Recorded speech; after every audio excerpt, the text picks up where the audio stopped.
The story of Robert de Villa. You know who that is? No, you don't, because I do. 3 months ago, I gave khutbah in Fort Worth. I haven't been to that masjid in 4 or 5 years, and they invited me for some reason, and I went. And I gave khutbah there. My khutbah was about dua.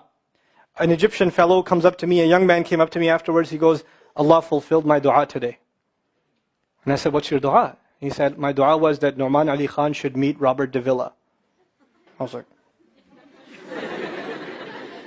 are you Robert de Villa? He goes, nope, I am not Robert de Villa. Robert de Villa is my friend. But I think Allah is fulfilling my dua. I was like, fire away, I want to know. Robert de Villa is a young man who lives in a town 40 minutes past Fort Worth. He was a farmer, young guy. And he was hit with some sort of genetic disorder that kicked in later on in his life, and he became paralyzed from the neck down. And he lives in a nursing home.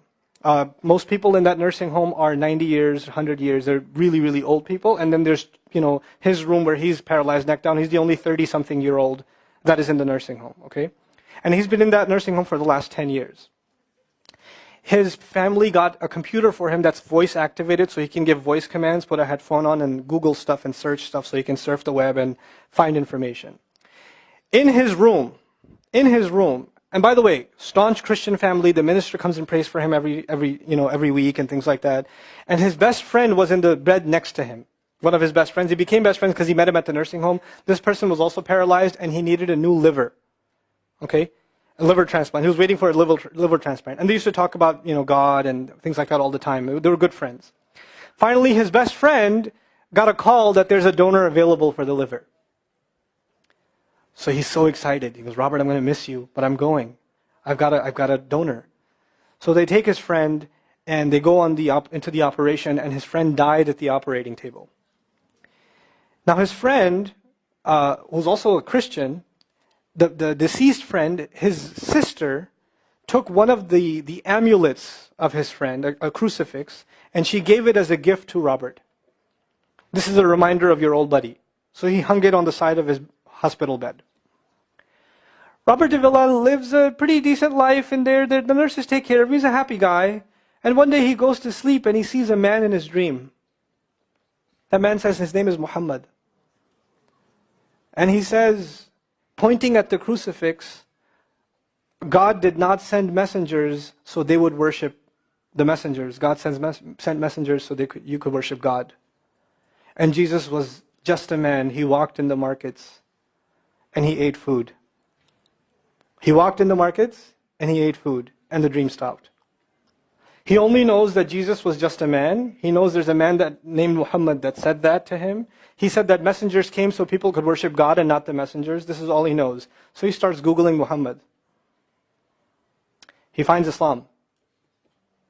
He takes Shahada. When he takes Shahada, he wants to learn about the Quran. So he goes on these chat sessions and finds somebody needs to teach me Quran. He finds a brother in Egypt that he gets together with on Skype to try to learn Arabic. Learn the Arabic alphabet. Once he learned the Arabic alphabet, he learned to recite the Quran. He memorized 10 surahs from his hospital bed. Then he said, I'm beginning to memorize the Quran, and I'm beginning to learn about this prophet, but I need to understand the Quran. So he starts Googling how to understand the Quran. And for some reason, he ends up on my videos. And he starts watching my stuff. And he watched almost everything. And then here's the kicker. In the nursing home, there was an Egyptian fellow that used to come in and do some repair work. The Egyptian fellow has his own awesome story. The guy had basically lost faith. He wasn't religious. The nearest masjid to him was 50 miles away. So he didn't really go to Jum'ah much anymore. But he felt a spiritual void, so he started going to the church just to feel closer to Allah. Raised Muslim. He goes to the church just to feel closer to Allah. He's passing by Robert's room one day and he hears وَالْعَصْرِ إِنَّ الْإِنسَانَ لَفِي خُسْرٍ. So he walks into his room and says, Robert, what are you listening to?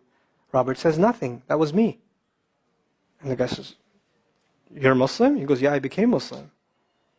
And now this friend is in shock. How does Allah guide someone in the middle of Churchtown, USA, in a nursing home, with a crucifix on the side of his bed that he doesn't even have the physical strength to move. And the guy himself says, I want to come back to Allah. So he tells him about his, the friend he found online, Norman Ali Khan. So the Egyptian fellow starts watching my videos. And then he says, I wish I could meet him one day. And he says, okay, I'll pray for you. And after 5 years, that Egyptian friend shows up at the same masjid that I haven't been to in 4 years. And after Jum'ah says, I think Allah wants to fulfill my friend's dua and my dua. So I said, I think He does. Let's go. So I took a few of us and we went. And we met with Robert. We had a beautiful conversation with him. And inshallah, for Eid, we're going to go to his nursing home again. The nursing home was pretty shocked. You're all here to meet Robert? Like, yep. Yep. Why do you want to meet him? He's an inspiration. We're like, okay, let me check if we can. And they had to call the hospice administrator and all this stuff. And then eventually let us in. And Robert's in shock. And then I meet with Robert, we're talking, and I was like, hey, Robert, so I heard you memorize some surahs. He says, yeah. Can you recite one for me? So he recited Surah Al-Asr. Not one of us was not crying. We're just in tears. When somebody turns to Allah, don't worry about the means. Guidance will come. Balance will come. I want to tell you some more about Robert, because young guys are here. Young guys that play basketball. Young guys that are healthy. Young guys that have ambition. I told you, what's his paralysis? From where to where? Neck down.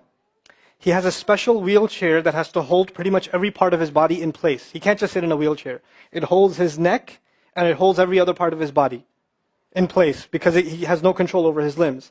And he has to have a special van where the wheelchair locks in so that if it goes through a bump or whatever, he doesn't, receive the shock. So he made a request. He wants to go to the Friday prayer. They didn't have the special van. So they put him in a regular van. And so he went to the regular van and a few bumps and his spine got even more hurt. He went to Jumu'ah. He came back in excruciating pain. And they said, I'm sorry, Robert, you're no longer able to sit in your wheelchair. You're going to have to stay in your bed for the next 6 months at least. If you see recovery, then you can get back up again. I met him in that span. He had already been in that bed for 3 months already. And the reason he was in that bed is he went to the Jummah prayer. And he told me about the Jummah prayer. He said, I've never felt more peace in my life than I was in that masjid. And you know what I'm going to do, Brother Nauman? When I can sit in my chair again, I'm going to go to Jummah. I'm going to go to the masjid because I've never felt like that before. There's someone who has nothing but control over his mouth and his eyes. And he says, I only find peace in the masjid. And here we are. These masajid, I don't care what ideology, what school of thought, what they're talking about in the masjid, what fitna is there. I don't care. It's still Allah's house. Just go to pray. Don't go there to talk to people. Go there to talk to Allah. Just go to talk to Allah. You're just going for you and Allah. That's it. That's it. Other things will come, but you're not going for them. You're just going there to find peace. You'll become different people. If Allah can guide Robert de Villa, Allah guide everybody. And then he said, sometimes I wonder why Allah put me in this position. And then I say to myself, what am I kidding? Allah has given me so much. I am so grateful for what He gave me. And if this is the way He was going to bring me to Islam, it's all worth it. So worth it. You have Muslims that lose a little bit of health. And they say, why is Allah doing this to me? And this man, if you would think, nowadays atheists argue because of suffering, there's no God. If one man has in a position to say, I don't believe in God. If there was a guy, why would I be in this position? It would be Robert de Villa. That guy would say, I don't believe in God. If there was one, why would I be in this mess? And yet he's in this position, and I've never seen a face with more nur. Never. I've never seen a face that has more contentment on it. He's so satisfied with life. He's so happy. He's just happy. The last 7 or 8 khutbahs I've given are actually based on one sentence each on one sentence that he said in his conversation. Is that profound? He's a teacher to me. I consider him a teacher. He's my sheikh. Somebody says, who's your sheikh? I say, Robert de Villa.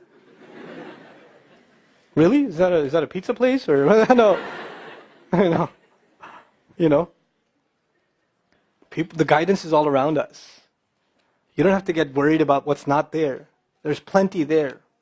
You know what Allah did for the people of the cave? You know He even guided them in where to sleep? You know He even guided them on where to turn? As the sun was coming, they'd turn away from it. As the sun came from the other side, they'd turn the other way. Allah will guide you in your sleep when you make dua to Him. He'll even guide you in your sleep. Every toss and turn will be guided by Allah. Can you imagine? We shouldn't be skeptical in Allah's guidance. We shouldn't worry about how am I going to find balance. No, that's Allah's job to guide you. Your job is to talk to Him. Your job is to get sincere. That is the message I have for you. That is how we're going to find balance. Honestly. And if once you do that, once you become sincere to Allah, Allah will open doors. Allah will give you friends. Allah will give you teachers. Allah will give you access to resources, all of which are going to bring you closer and closer and closer to Him and to the truth and make life better for the people around you. This is really the gist of what I wanted to share with you. I don't want to speak longer. I've spoken too long already. I love